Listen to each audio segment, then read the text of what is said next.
अवतार मेहर बाबा की जय. అవతార్ మెహర్ బాబాకి జై. అందరికీ జై బాబా. మరి ఏలూరు అనేసరికి ఫస్ట్గా మనందరం గుర్తు చేసుకోవాల్సింది అవతారుడి పదస్పర్శ. అంటే కలియుగావతారుడైన అవతార్ మెహర్ బాబా తన శరీరంతో 2 సార్లు వచ్చి ఈ ప్రాంతంలో ఆయన పదస్పర్శతో మనందరినీ ఈ భూమిని పులకరింపజేసిన ప్రదేశం. అది తలుచుకుంటేనే చాలు మనందరికీ చాలా చాలా చాలా హృదయం నిండిపోద్దండి. ఎందుకంటే అదేం సామాన్యమైన విషయం కాదు. మీరు ఉత్తరాంధ్ర వెళ్ళారనుకోండి, వాళ్ళందరూ చాలా బాధపడుతూ ఉంటారు. అయ్యో బాబా మా వైపు రాలేదండి అంటారు. మళ్ళీ అంటారు ఆయన ప్రేమ బీజాలు అదంతా నాటేశారు, అందుకే మాకు ఇంత ఇదిగా ఉంది అంటారు. మరి అలాంటి ప్రదేశంలో మనం ఈరోజు ఉన్నాం. ఇంకొకటి నాకు ప్రత్యేకంగా ఏలూరు అంటే ఇష్టమైంది ఇంకోటి ఏంటంటే మా అమ్మాయి అత్తూరు. మా పాపకు సంబంధాలు చూస్తున్నప్పుడు ఈ సంబంధం వచ్చినప్పుడు నేను మా వారు అనుకున్నాం అనమాట, మిగతా అన్నీ చూస్తాం కాదు కానీ ఇక్కడ బాబా సెంటర్ ఉంది, ఇక్కడ బాబా ప్రేమికులు ఉన్నారనేసరికి మాకు చాలా తృప్తినిచ్చిందండి. ఎందుకంటే మాకు 3 ఆడపడుచులు, అందులో 2 ఒకళ్ళు మెహర్ కుమారి గారు, ఆవిడ పాలకొల్లు. ఎవ్వరు ఉండరు పాపం, ఆవిడకి బాబా అంటే కొట్టుకుపోతూ ఉంటారు. కాకపోతే అక్కడ సెంటర్ ఉండదు, బాబా ప్రేమికులు ఉండరు, ఎవరు ఉండరు. మా సుధావతిని గారు 3 ఆవిడ బెంగళూరు వెళ్తే అక్కడ బాబా ప్రేమికులు ఉంటారు, హైదరాబాద్ సెంటర్కి వస్తే అక్కడ బాబా ప్రేమికులు ఉంటారు. ఆవిడ ఎప్పుడు బాబా వాళ్ళతో ఉంటూ ఉంటారు, మాట్లాడుకుంటూ ఉంటారు. అంటే ఒక ఆడపిల్లకి తన పుట్టి పెరిగి బాబా వాతావరణంలో పుట్టి పెరిగిన ఆడపిల్లకి అక్కడ కూడా తను వెళ్ళిన అత్తవారింట్లో కూడా బాబా ప్రేమికులు ఉన్నారనుకోండి. ఎందుకంటే ఇది బాబా కుటుంబం. మన కుటుంబంలో ఉన్న వాళ్ళందరూ బాబా ప్రేమికులు అవ్వచ్చు, కానీ బాబా కుటుంబం వాళ్ళు అనేసరికి మనకు ప్రత్యేకమైన ఒక బాండింగ్ ఉంటుంది అండి. స్పిరిచువల్ బాండింగ్ ఏమో మరి నాకు తెలీదు, బట్ బాబా ప్రేమికులు అనేసరికి మనకు అంత ఆనందం. పైగా మా పాప మన రాజాగారి పిల్లలు వాళ్ళతోనూ చిన్నప్పటి నుంచి జూలైకి వచ్చినప్పుడు ఆడపిల్లలు మా పిల్లలు ఆడుకుంటూ పెరిగిన పాపే. దాంతో ఆ స్వీటీతోనూ రాజాగారి బాబుతోని వీళ్ళందరితోనూ ఎప్పుడు ఆడుకుంటూ ఉండేదన్నమాట చిన్నప్పుడు. అలాంటి ఊరికి వచ్చిందనేసరికి మేము అనుకున్నాం, అమ్మయ్య మన అమ్మాయి వెళ్ళే చోట బాబా సెంటర్ ఉంది. అంటే ఇప్పుడు రాకపోవచ్చు కానీ పెద్దదయ్యాక ఖచ్చితంగా వస్తుంది, బాబా దగ్గరకు ఉంటుంది. నా మనవలకి అందరికీ కూడా బాబా బ్లెస్సింగ్స్ ఉంటాయి అని చెప్పి మేము ఎంతో తృప్తి పడ్డాం అన్నమాట ఈ ఊరు వచ్చేసరికి.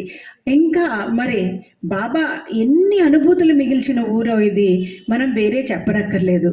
బాబా అనగానే మనందరం ఫస్ట్ అనుకునేది బాబాని ప్రేమించాలి, బాబా సేవ చేయాలి అని మనం అనుకుంటాం. మా అత్తగారి దగ్గర నుంచి మేము నేర్చుకునేది బాబా సర్వీస్ చేయడమే. మరి ఆ సర్వీసు మా అత్తగారి ఒకసారి జనవరికి జూలైకి మేము సర్వీస్ చేస్తూ ఉండేవాళ్ళం. జనవరి అంటే పర్లా బస్సుల్లో వెళ్ళేవాళ్ళం, చేసేవాళ్ళం. జూలైకి అనేసరికి మాకు సర్వీస్ చేయడానికి చాలా కష్టమైపోయేది అనమాట. ట్రైనుల్లో ఒక 20 లగేజీలు తెచ్చుకోవటం, అవి డౌన్లో దించడం, మళ్ళీ అక్కడి నుంచి ఒక బస్సు ఎక్కించడం, లేకపోతే వేరే ట్రైన్ ఎక్కించుకోవడం, మళ్ళీ రావడం. నాకు మరి వయసులో ఉన్నప్పుడు మనకు మెచ్యూరిటీ లెవెల్స్ తక్కువ ఉన్నప్పుడు అత్తమ్మ గారిని అడిగాను అనమాట, అత్తమ్మ గారు అంత అవసరమా మనం ఇంత కష్టపడి చేయడం? అది ట్రస్ట్ తరపున సర్వీసే మేము చేసేది, అంతేగాని మా సొంతంగా పెట్టడం కాదు, ట్రస్ట్కి సర్వీస్ చేయడమే కదా, మనం ఇంత కష్టపడుతున్నాం, ఎందుకండి ఇంత కష్టపడాలి అని అడిగితే మా అత్తగారు చెప్పారనమాట, అమ్మా బాబా సేవ చేయటం అంటే ఆ అదృష్టం అందరికీ ఇవ్వరు. ఒకవేళ ఎప్పుడైనా ఆ బాబా సర్వీస్ చేసే అవకాశం కనుక వచ్చింది మనం వదులుకుంటే జీవితంలో మళ్ళీ మనకు అది రాదు. ఏ సర్వీస్ అయినా సరే, చిన్నదేంటి పెద్దదేంటి ఏదైనా సరే, మనకు ఆ సర్వీస్ చేసే ఛాన్స్ వచ్చినప్పుడు ఎప్పుడు మిస్ చేసుకోవద్దు అని చెప్పారనమాట. నాకు ఇప్పటికీ అదే మెదులుతూ ఉంటుంది. మరి కట్టా సుబ్బారావు గారి తోటలో మరి నాకు అదే అనిపించింది అనమాట. ఇక్కడికి రాగానే ఏంటంటే ఏలూరులో 52వ సంవత్సరంలో ఈరుచి పెండు వచ్చినప్పుడు బాబా ఇక్కడికి వస్తారు అనగానే అది మరి బాబా వస్తారంటే ఆనందమే, కానీ ఇక్కడ కమిటీ వాళ్ళకి చాలా వ్యయంతో కూడిన పని, ఇది ఎలాగా అని అనుకున్నప్పుడు కట్టా సుబ్బారావు గారు ముందరకు వచ్చి ఇక్కడ ఖర్చంతా నేనే భరిస్తాను, వాళ్ళకి ఆతిథ్యం నేనే ఇస్తానని ఛాన్స్ టక్మని పట్టుకున్నారు ఆయన.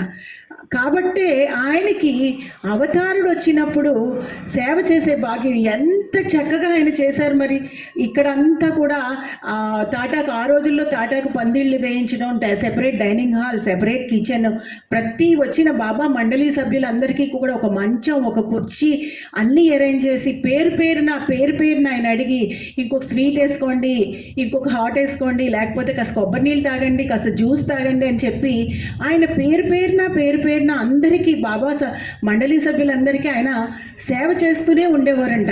కాబట్టే ఆయన పేరు ఈ రోజుకి కూడా మనం తలుచుకుంటున్నాం. అంటే ఏలూరులో కట్టా సుబ్బారావు తోట ఉందని తలుచుకోవడం అని కాదండి, లార్డ్ మెహర్లో కూడా ఆయన పేరుంది. మరి రామాయణంలో గుహుడు రాముల వారిని ఏరు దాటించాడని ఆయన పేరు ఇప్పటికీ మనం చదువుకుంటున్నాం కదా, వింటున్నాం కదా, సినిమాల్లో చూస్తున్నాం కదా, అంటే రామాయణం వాటిల్లో. మరి అలాగే ఆయన పేరు కూడా చిరస్థాయిగా నిలిచిపోయింది. నాకు అనిపిస్తుంది మా తాతయ్య గారు 70వ సంవత్సరంలో భీమవరం చైర్మన్ అయ్యారు. డాడీ చెప్పేవారు అనమాట, 2 లక్షలు ఖర్చు పెట్టామమ్మా ఆ రోజుల్లో అని చెప్పి. కానీ ఎవరికి గుర్తుందండి? భీమవరంలో ఒక్కడికి గుర్తులేదు మా తాతయ్య గారి పేరు. కానీ మనం నిజంగా ఎప్పుడైతే ఆధ్యాత్మిక మార్గంలో ఎదురుకు వెళ్తూ మనం చేసే ప్రతి పని, మనం ఖర్చు పెట్టేది కానీ ఏ రకంగానైనా సరే, మన సమయాన్ని కానీ మన శారీరక శ్రమను కానీ దేన్నైనా సరే ఆధ్యాత్మిక మార్గంలో ఎప్పుడైతే మనం ఎదురుకు తీసుకెళ్ళడానికి ప్రయత్నిస్తామో ఖచ్చితంగా భగవంతుడికి మనం దగ్గర అవుతాం. మరి అలాంటి ఇన్సిడెంట్ ఇక్కడ ఏలూరులో ఇంకొకటి కూడా అయింది. ఏంటిది? ఒక ఆయన వచ్చారంట, మరి ఆయన పేరు కూడా నాకు తెలియదు, ఎవరికైనా తెలిసేమో నాకు తెలియదు. వచ్చి బాబాని అడిగారంట. ఆయన బాగా డబ్బున్న ఆయన. బాబా, నీకు నీ పరివారానికి నేను భోజనం ఒక్క పూట పెట్టే అవకాశం నాకు కావాలి అన్నారంట. అప్పుడు బాబా అన్నారంట, నేను ఒక్కడిని వస్తే నా పరివారం అంతా వచ్చినట్టే, నా మండలి సభ్యులందరూ కూడా వచ్చి నీ ఇంట్లో భోంచేసినట్టే, ఎవరిని రమ్మంటావు అని అడిగారంట బాబా. అడిగితే బాబాని రమ్మంటావా లేకపోతే పరివారాన్ని? ఆయన ఏమనుకున్నాడు, ఒక్క ఈయన వస్తే ఏముంటుంది, నేను బోళ్ళు రకాలు చేయించి ఎక్కువ మందికి పెడితే కనుక చాలా బాగుంటుంది కదా అని చెప్పి ఆయన ఏం చేశారు, బాబా నీ మండలి సభ్యులందరినీ పంపించు బాబా అని అడిగారు. మండలి సభ్యులందరూ వెళ్ళారు, వాళ్ళు చాలా బాగా చేశారు, వాళ్ళకి మర్యాదలు అవన్నీ ఆయన ఏం తక్కువ చేయలే.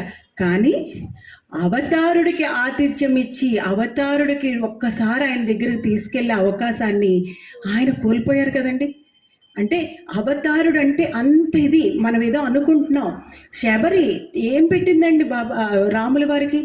తను ఎంగిలి చేసిన పళ్ళు, రోజు తను ఏరుకొచ్చిన పళ్ళు ఇంటికి తీసుకొచ్చి పెట్టుకున్న ఈ రాముల వారి డబ్బుక్కుని వస్తే మనం ఏదో సినిమాల్లో చూపించినట్టు రోజు రెడీ చేసుకుని రాముల వారి దగ్గర పెట్టడం కాదండి. ఆవిడ తెచ్చుకుని రోజు ఉంచుకున్న పళ్ళు రాముల వారు రాగానే అది కొరికి బాగున్న దూర పళ్ళు పెడితే ఈనాడు కూడా మనం శబరి గురించి వింటున్నాం, ఆవిడ ఒక ఆదర్శంగా తీసుకుంటున్నాం. అలా అవతారుడు అన్నవాడు భూమి మీదకి వచ్చినప్పుడు ప్రతి క్షణము కూడా ఏ అవకాశాన్ని కూడా మనం జార విడుచుకోకూడదు. ఎందుకంటే ఆయన ప్రేమ అనంతమైనది. ఆయన్ని మనం మనస్ఫూర్తిగా ఏనాడైతే స్మరిస్తామో, ఆయనకి ఎంతసేపు ఆయన్ని మనసులో ఎప్పుడు నిష్కల్మషంగా తలుచుకుంటామో అప్పుడు ఖచ్చితంగా ఆయనది వింటాడు. మనంలోని ఏమాత్రం స్వార్థం ఉన్నా, మన ఆలోచన వేరేగా వెళ్ళినా అది వినకపోవచ్చు. మా మనవరాలు ఇప్పుడు నాకు మా పాపకి పాప పుట్టింది 6వ నెల. అది రోజు ఒక పాట వింటుంది, కౌన్ కెహతా హై భగవాన్ ఆతే నహి, మీరాకి చేసే బులాతీ నహి. ఎవరు చెప్పాడు భగవంతుడు రాడని? మీరాలో నువ్వు పిలిస్తే ఖచ్చితంగా వస్తాడు భగవంతుడు అని. ఆ పాట అంటే దానికి చాలా ఇష్టం. అది విని విని విని మా అందరికీ పాట కూడా వచ్చేసింది, అది వేరే సంగతి అనుకోండి. నిజమే, ఎవరైతే మీరాలా పిలుస్తారో అప్పుడు భగవంతుడు వస్తాడు. ఆ సంఘటన కూడా మరి మనకి ఇక్కడ ఏలూరులో జరిగింది. ఒక 10 ఏళ్ల బాబు బాబా బాబా బాబాని చూడాలి అని మొరాయిస్తే వాళ్ళ తల్లిదండ్రులు తీసుకువెళ్ళకపోతే బాబాయే స్వయంగా వచ్చి ఆ బాబుకు దర్శనమిచ్చిన సంఘటన ఇక్కడ జరిగింది. అట్లాగే 5 ఏళ్ల బాబు ఏడ్చి ఏడ్చి ఏడ్చి ఇంకొకసారి, అంటే 2 ఒకసారి కదా, ఒకసారి పర్యటనలో ఒకసారి రెండోసారి పర్యటనలో, 5 ఏళ్ల బాబు నేను బాబా దగ్గరికి వెళ్తాను, బాబాని చూస్తాను అని ఏడిచి ఏడిచి మొరాయిచ్చి స్కూల్కి వెళ్తే బాబా మరి అది ఆ సర్వాంతర్యామి, అందరి హృదయాల్లో ప్రేమ ఆయన తెలుసుకోగలిగినప్పుడు ఆయన వచ్చి డైరెక్ట్ స్కూల్కి వెళ్ళి స్కూల్లో డైరెక్ట్ ఆ బాబు గది ఆ క్లాస్ రూమ్కి వెళ్ళి బాబుని ఎత్తుకుని ముద్ద టక్మని వెళ్ళిపోయారంట. తర్వాత ఇక్కడ వాళ్ళు తెలుసుకుంటే తెలిసింది ఏంటంటే ఆ బాబు నాకు బాబా దర్శనం కావాలి అని ఇంట్లో అడిగితే వాళ్ళ పేరెంట్స్ తీసుకెళ్ళా. మరి ఆ బాబు ఎంత నిష్కల్మషమైన ప్రేమతో ఉన్నాడో చూడండి. కాబట్టి అవతారుడే భగవంతుడే అబ్బాయి దగ్గరికి వచ్చి దర్శనమిచ్చి వెళ్ళిపోయారు. అంటే మనం బందర్ సెంటర్లో కూడా ఇలాంటిది ఒకటి జరిగింది. కోనేరు లక్ష్మణుడు అని చెప్పి ఒక ప్రేమికుడు, అంటే ఒక హరిజనుడు అనుకుంటా, కింద కులం వాడు, పెద్దవాళ్ళకే బాబా దర్శనం చిన్నవాళ్ళకు ఉండదు అని చెప్పి బాధపడుతుంటే బందర్ సెంటర్లో హౌస్ విజిట్స్లోకి వెళ్తున్నప్పుడు బాబా డైరెక్ట్గా వెళ్ళి వాళ్ళ ఇంటిలో ఉన్న ఒక కుకీ మంచం మీద కూర్చొని అతనికి దర్శనం ఇచ్చి వెళ్ళిపోయారంట. ఈ రోజుకి మేము ఆ ప్లేస్కి వెళ్తూ ఉంటాం, బాబా దర్శనం చేసుకుంటాం, అంటే బాబాని ఒకసారి తలుచుకుంటూ ఉంటాం, ఇవన్నీ జరుగుతూ ఉంటాయి. మరి చూసారా, బాబాను మనం మనస్ఫూర్తిగా తలుచుకోలే కానీ జరుగుతూ ఉంటాయి. అయితే బాబా మనకు ఒకటి చెప్తూ ఉంటారు, నాకు పేద గొప్ప ధనిక ఇది ఏది తేడా లేదు అని చెప్పేసి అంటారు. మరి చదువుకున్నవాడు చదువుకోనివాడు, ఈస్టర్నర్స్ వెస్టర్నర్స్, ఎందుకంటే ఆయనకు పాశ్చాత్యులు మన భారతదేశంలో ఉన్నవాళ్ళు అందరూ సమానమే. మనం ఈస్ట్ వెస్ట్ గ్యాదరింగ్ చూస్తే అందరినీ సమానంగానే కూర్చోబెట్టి అందరికీ సమానమైన దర్శనమే ఇవ్వడం జరిగింది. అలాగే మరి ప్రతిసారి మనం చెప్పుకునేది లేని వాళ్ళకి లేకపోతే చిన్నపిల్లలకి బాబా దర్శనం ఇచ్చారని మనం అనుకుంటామేమో. మరి ఇక్కడ ఏలూరులో ఒక కలెక్టర్ గారికి, జిల్లా కలెక్టర్ గారు బాబా హౌస్ విజిట్స్కి వెళ్ళారంటే, నా సంఘటన చెప్తాను. బాబా హౌస్ విజిట్స్కి వెళ్తూ ఉంటే ఫస్ట్ లాయర్ గారి ఇంటికి దర్శనం అయిందంట. అవ్వగానే బాబా అన్నారంట, నాకు ఇంకా హౌస్ విజిట్స్కి వెళ్ళాలని లేదు, వెళ్ళిపోదాం తోటకి అన్నారంట. అంటే పాపం బాబా వెనకాల ఉన్న కార్లు, బస్సులో ఉన్న బాబా మండలి సభ్యులు అందరూ కూడా వెనక్కి వచ్చేసారు. ఇక్కడ తోటకు వచ్చేసారంటండి. తోటకు వచ్చేగానే తీరా చూస్తే అక్కడ ఈ జిల్లా కలెక్టర్ గారు ఆయన కుటుంబంతో సహితంగా అక్కడ నించుని వెయిట్ చేస్తున్నారంట. ఒక దండ, బాబాకు ప్రసాదం అన్నీ పట్టుకుని బాబా ఎప్పుడు వస్తే అప్పుడు ఆయన దర్శనం చేసుకుందామని వెయిట్ చేస్తున్నారు. మరి అవతారుడికి ఆ పిలుపు వినిపించిందేమో, ఆయనలో ఉన్న ప్రేమ కనిపించిందో ఏంటో, వెంటనే వెనక్కు రావడం జరిగింది. రాగానే ఆయన ఎంతో సంతోషించి బాబాకు మాల ఇవ్వటం, బాబా వాళ్ళకి ఆలింగనం ఇవ్వటం, వాళ్ళందరికీ ఆయన ఆశీర్వచనాలు ఇవ్వటం జరిగింది. ఇది అయిపోగానే అందరూ అనుకున్నారు బాబా లోపలికి వెళ్ళి రెస్ట్ తీసుకుంటారేమో, మరి బాబా వెనక్కి వచ్చింది అందుకే కదా అంటే, ఏం లేదు పదండి వెళ్ళిపోదాం అన్నారంట. మరి దేనికి వచ్చారండి ఆయన? అక్కడ ఆయనకు కనిపించింది కలెక్టర్ అనే పదవి కాదు, ఆయనలో ఉన్న ప్రేమకి ఆయన దాసుడైపోయాడు అనమాట అండి. అలా ఉంటుంది బాబా ప్రేమ, అంత ఇదిగా ఉంటుంది అనమాట. ఇప్పుడు బాబా లేరు కదా ఎలా వస్తారు అని మనకు మళ్ళీ వెంటనే డౌట్ వచ్చేస్తుంది. మానవ హృదయాలు కదండి. అప్పుడైతే బాబా ఉన్నారు కాబట్టి ఆ బాబా శరీరంతో ఉన్నారు చేశారండి.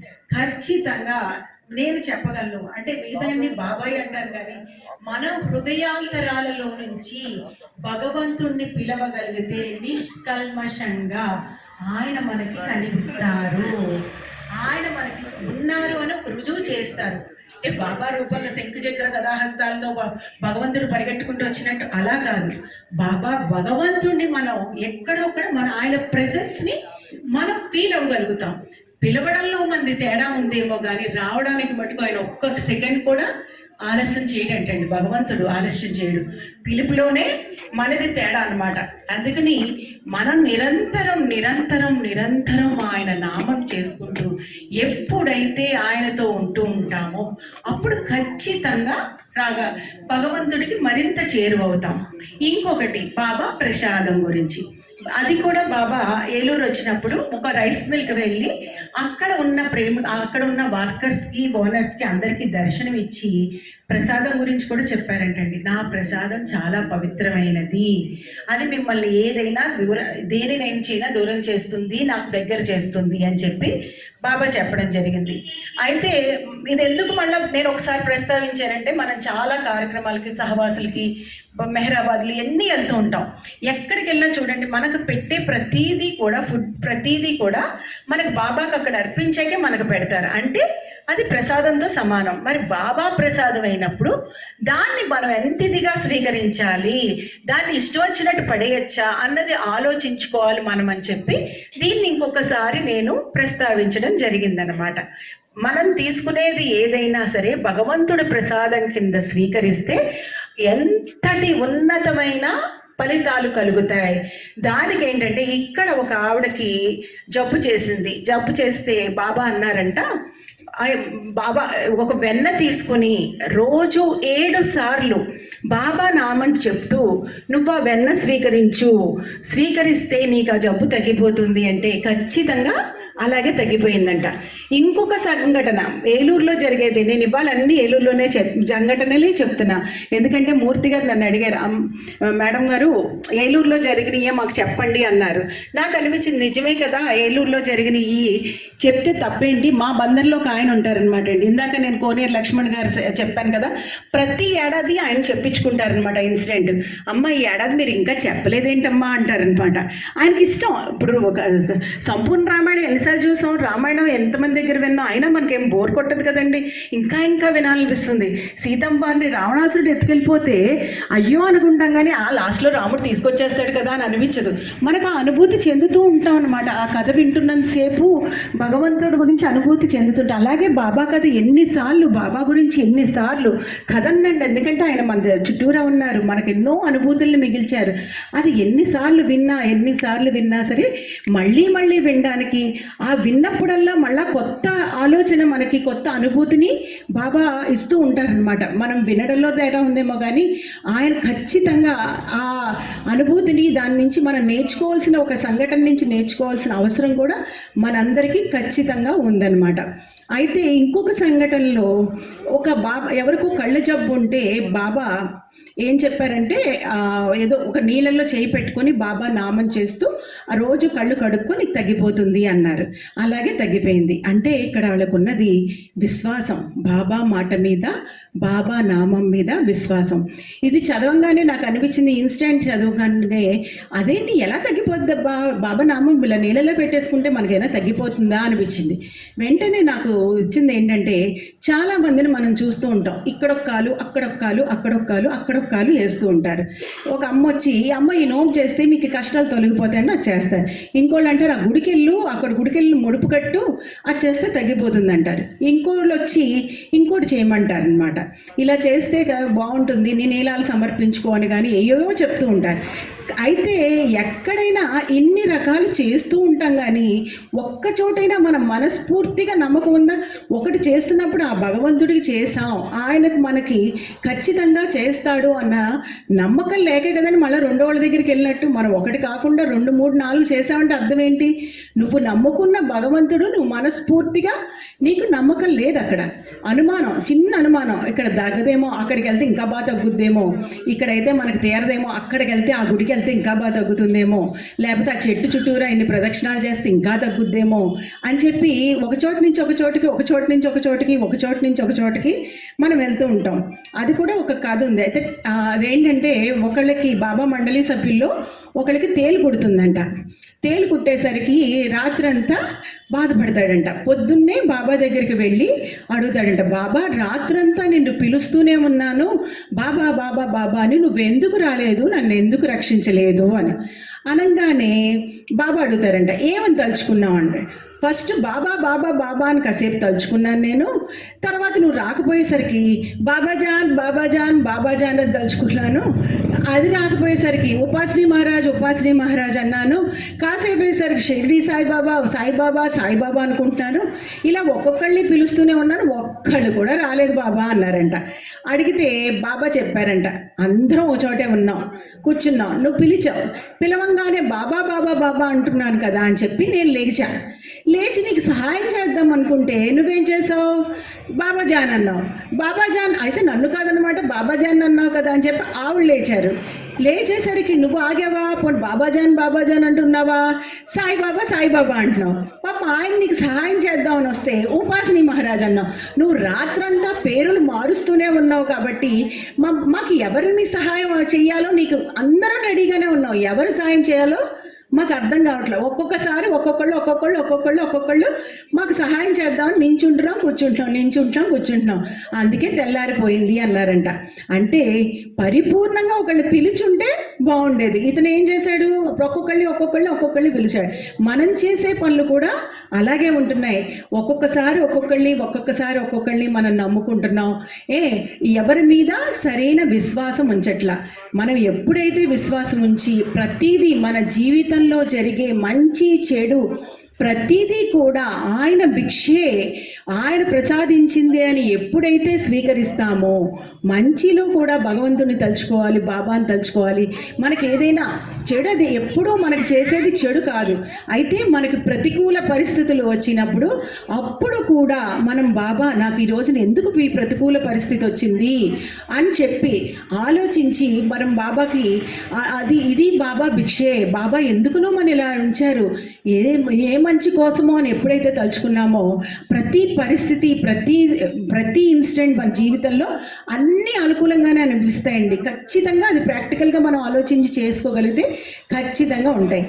అయితే ఇది చేయడానికి మనకు ఉండాల్సింది భగవంతుడు బాబా అవతారుడని పరిపూర్ణమైన విశ్వాసం ఉండాలి. దానికి ఒక ఇన్సిడెంట్ చెప్తా. పుకార్ మనందరికీ మనలో చాలామందికి తెలుసు. ఆయన హమీర్పూర్ వాసి. ఆయన బాబాలోకి వచ్చాడు, అప్పుడే బాబా నామం తెలుసుకోవడం చేయటం. కానీ ఆయనకి పరిపూర్ణంగా బాబా అని విశ్వాసం ఫస్ట్లో కలగల. అయితే బాబా ఎప్పుడైతే హమీర్పూర్ జిల్లాలన్నీ కూడా దర్శనం చేసుకుని అందరినీ చూశారు, అంటే బాబా ప్రవర్తన దగ్గరుండి చూశాడు, అంటే మంచి వాలంటీరు అన్నీ చేయటం. కానీ అబ్జర్వ్ చేస్తాడు కదా బాబా ఏం చేస్తున్నారు, ఎలా చేస్తున్నారు, అందరినీ ఎలా చూస్తున్నారు, ఇలాంటివన్నీ తను చేయడం జరిగిందనమాట. అన్నీ అబ్జర్వ్ చేయడం అన్నీ జరిగినాయి. చూసేసరికి అతనికి అప్పుడు రియలైజ్ అయ్యాడు, అమ్మో ఈయన మామూలు మానవుడు కాదు, భగవంతుడు, మానవ రూపంలో వచ్చిన భగవంతుడు అని పరిపూర్ణమైన విశ్వాసం వచ్చింది అతనికి. అతనికి ఏమనిపించింది, చాలా మనసుకి బాధ వచ్చేసింది. చాలా తప్పు చేసేసాను, నేను అవతారుడిగా ఫీల్ అవ్వలేదని ఓ పెద్ద లెటర్ రాశాడు. అతని మనసులో ఉన్న బాధ అంతా లెటర్ రాసి బాబాకి ఇద్దామని రెడీగా ఉన్నాడనమాట. బాబాకి ఇద్దామని చెప్పి ఉంచుకుంటే ఏమైంది, బాబా ఏలూరు వచ్చారు. ఏలూరు వచ్చినప్పుడు జరిగిన సంఘటనే. హమీర్పూర్ వాసులు కూడా ఇక్కడికి వచ్చారనమాట. అయితే బాబాకి ఇద్దాం అనుకున్నారు. బాబా మంచి బిజీ షెడ్యూల్లో ఉన్నారు. ఎప్పుడు ఇస్తాడు, పొద్దున్నే ఇద్దాం అనుకుంటే మనం హౌస్ విజిట్స్కి వెళ్తున్నాం కదా, తర్వాత ఇవ్వు అన్నారు. తర్వాత ఇస్తే ఇంకోసారి తర్వాత, లేకపోతే ఇతనికి ఇవ్వాలంటే బాబా అంత బిజీ షెడ్యూల్లో ఉన్నప్పుడు ఎలా లెటర్ ఇస్తాడు. ఒకసారి ఎలాగోలా వీలు చేసుకుంటే పుకార్ ఇంకా చాలామంది లెటర్స్ తెచ్చారు నాకు ఇద్దామని, అవన్నీ కూడా నీ దగ్గరే ఉంచుకో అన్నారు. సరే అని చెప్పి ఆ కట్ట చక్కగా ఉంచుకున్నాడు ఇతని దగ్గర.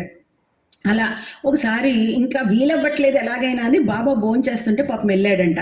బాబా ఇప్పుడైతే ఖాళీగా ఉన్నావు కదా, కొంచెం నా లెటర్ చూపించి చదవనా అని అంటే బాబా అన్నారంటే నన్ను కనీసం తిండి కూడా తిన్నబ్బా అన్నారంట. తిన్నబ్బా అనేసరికి ఇతనికి ఇంకేమో చేయాలో అర్థం కాక వెనక్కి వచ్చేసాడనమాట. అయిపోయింది. ఇంకా హమీర్పూర్ వాసులందరూ ఇక్కడి నుంచి రిటర్న్ వెళ్ళిపోతున్నారు. వెళ్ళిపోతుంటే అప్పుడు వచ్చాడనమాట పుకారు. హమీర్పూర్ వాసులందరూ వచ్చారు, అందరూ బాయ్ చెప్పేశారు, బాబాకి జై బాబాలు చెప్పేశారు, అన్నీ అయిపోయినాయి. అయితే ఇంక పుకార్కి మనసులో బాధ ఆగట్లా. బాబా సర్వాంతర్యామి, ఆయనకు అన్నీ తెలుసు కదా, ఏంటి పుకారు అలా ఉన్నావు అని అడిగారు. అడిగితే ఏంటి బాబా, ఇన్నాళ్ళ నుంచి ఉన్నాను, నీకు నా దగ్గర నేను రాసిన కష్టపడి నా మనసులో బాధ అంతా కలిపి ఒక ఉత్తరం కింద రాస్తే అది కనీసం మీకు వినిపించుకోవడానికి కూడా నాకు టైం లేదు అంటే బాబా అన్నారంట గంభీరంగా, నేను ఎవరిని అని. భగవంతుడు బాబా అన్నారంట. నేను భగవంతుడిని అయినప్పుడు నాకు తెలియని విషయం ఏదైనా ఉంటుందా అని అడిగారంట. అంతే కదా, బాబా భగవంతుడు కాకపోతే లెటర్ రాసి చూపించాలి. ఇప్పుడు నాకు ఏదైనా మీ మనసులో చెప్పాలనుకున్నా లెటర్, నాకు మీ మీద ఏదైనా అభిప్రాయం వచ్చినా లేకపోతే మీ దగ్గర నుంచి ఏదైనా కావాలంటే నేను మీకు లెటర్ ద్వారానో ఫోన్ ద్వారానో చెప్పాల్సి వస్తుంది. కానీ ఆయన ఎవరు, సర్వాంతర్యామి భగవంతుడు. ఎప్పుడైతే నువ్వు భగవంతుడని విశ్వసించావో ఇవన్నీ నాకు అవసరమా అని అడిగారంట. తీసుకెళ్ళి ఏదైనా నదిలో పారే అన్నారండి లెటర్స్ అన్నీ. అంటే పుకారు వెళ్తూ మరి హమీర్పూర్ దగ్గర బేత్వా నది ఉంది కదా, అందులో పారేసి అప్పుడు చాలా బాధపడ్డాడంట. అయ్యో బాబా, నేను చాలా తప్పు చేశాను, ఇది నువ్వు నీకు అన్నీ తెలుసు, నువ్వు సర్వాంతర్యం, నేను ఉత్తరం రాస్తేనే నీకు తెలుస్తుందా, నా హృదయం అంతా నీకు తెలిసిందే కదా అని చెప్పి అప్పటి నుంచి మరింత విశ్వాసంతో బాబా దగ్గర ఇంకా మనకి చాలా కథలు వింటూ ఉంటాం. ఆయన చేసిన చాలా సేవ మనం వింటూనే ఉంటాం అన్నమాట బాబా చరిత్రలో. అంటే దీన్ని బట్టి ఈ సంఘటనలో మనం తెలుసుకోవాల్సింది ఏంటంటే ఆయన భగవంతుడు, ఆయనకు మనం వేరే చెప్పనవసరం లేదండి. ఏది కూడా ఆయనకి మనం విన్నవించుకోవాల్సిన అవసరం లేదు. మన హృదయంలో ఉన్న ప్రతిదీ ఖచ్చితంగా అన్నీ తెలుస్తాయి. కాకపోతే మన తృప్తి కోసం ఏమో మనం చెప్పుకుంటూ ఉంటాం. ఒక పాట ఉంటుంది కదా, నిన్ను అడుగవలసిన పని నిజముగా ఏముంది, సర్వజ్ఞుడవు నీవు సర్వము విదితమే అని చెప్పి మన పాట పాడుతూ ఉంటారు. అయితే అలాగా ఆయనకి సర్వం తెలుసు. కాకపోతే ఏంటంటే మన తృప్తి కోసం మనం చెప్పుకుంటాం. కానీ చెప్పినా చెప్పకపోయినా ఏం చేసినా ఆయన మనని తండ్రిలా కాపాడుతూ ఉంటాడు. ఖచ్చితంగా ఎప్పుడూ కూడా మన కాపాడుతూ ప్రతి క్షణం కూడా మన చూస్తూ ఉంటాడు. మనం చేయవలసిందల్లా చాలా చాలా చిన్నదైన కష్టమైన పని ఏంటంటే నిరంతరం ఆయన్ని గుర్తు చేసుకుంటూ ఆయన ప్రేమకు పాత్రలు కావాలనుకోవటం మాత్రమే. ఇంకా ఫైనల్గా బాబా చెప్పిన సందేశం, ఈ ఏలూరు సెంటర్లో బాబా చెప్పిన సందేశం ఏంటంటే,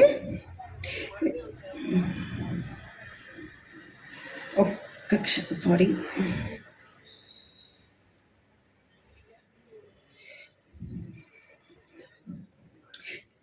అంటే బాబా సందేశాన్ని ఖచ్చితంగా నా ఇష్ట ప్రకారం చదవడానికి లేదు, అదే చెప్పాలి కాబట్టి అనుకుంటున్నా. సారీ. అయితే ఫైనల్గా బాబా మనం కోరాల్సింది ఏంటంటే బాబాని మనస్ఫూర్తిగా నమ్ముతూ కష్టంలో సుఖంలో మన ఆనందంలో మన నిత్య జీవితంలోనూ కూడా ఆయన్ని సహచరుడుగా చేసుకుంటూ ప్రతి క్షణం ఆయనతో ఉండడానికి మనం ప్రయత్నించడమే. ఆ ప్రయత్నానికి ఆయన సహకారం ఎప్పుడూ ఉంటుంది. మనం నిరంతరం ఆయన మీద పరిపూర్ణమైన విశ్వాసంతో ఉంటూ మన జీవితాన్ని గడుపుకోగలిగితే నిత్యం ఆయన ప్రేమలో ఆనందంగా ఉండగలుగుతాం. అవతార్ మెహర్ బాబా కీ జై.